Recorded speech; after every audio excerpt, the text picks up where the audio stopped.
ఆ దారి పట్టణంలోని ప్రధాన రహదారి. ఆ దారి వెంట నిత్యం ప్రజలు ప్రయాణం చేస్తుంటారు.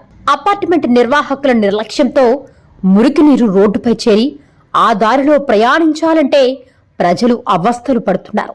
బుచ్చిరెడ్డిపాలెం పట్టణం జొన్నవాడ సెంటర్లోని బైపాస్ రోడ్డు వద్ద ఉన్న పరిస్థితి ఇది.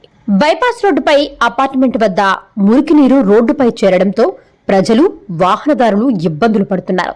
ఈ సందర్భంగా స్థానికులు మాట్లాడుతూ అపార్ట్మెంట్లోని మ్యాన్హోల్ నిండిపోయి మురికి నీరు రోడ్డుపై చేరుతుందని తెలిపారు. రోడ్డుపై మురికి నీరు ఉండడంతో దుర్వాసన వెదజల్లుతుందని, అనారోగ్య సమస్యలు వచ్చే అవకాశం ఉందని ఆవేదన వ్యక్తం చేస్తున్నారు.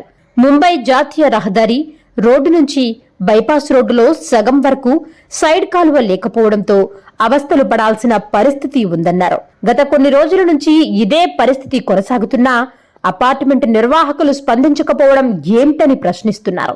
నగర కమిషనర్ స్పందించి వారిపై చర్యలు తీసుకోవాలని కోరుతున్నారు. అలాగే ఎమ్మెల్యే వేమిరెడ్డి ప్రశాంతిరెడ్డి చొరవ తీసుకుని సైడ్ కాలువ నిర్మించాలని విజ్ఞప్తి చేస్తున్నారు. ఇక్కడ అపార్ట్మెంట్ లో మురికి నీళ్ళన్నీ కూడా రోడ్డు మీదకి వస్తున్నాయి. ఒక్క అపార్ట్మెంట్ లోనే కాదు, ఇంకా ముందు ఇంకా ఒక పర్లాంగ్ దాకా ఒక్క తవిటికాలం లేదు. అందరూ గుంటలు తీసి గుంటల్లో నీళ్లు భూమిలోకి పోనిచ్చి ఆ నీళ్ళన్నీ మళ్ళీ మోటార్ ద్వారా తాగేదానికి వాడుకుంటున్నారు. మాకు రోగాలు వస్తాయి, ప్రతి ఇంట్లో క్యాన్సర్ వస్తుంది. తప్పనిసరిగా ఈ చలికాలాన్ని దయవుంచి ఏర్పాటు చేయవలసిందిగా కోరుతున్నాం.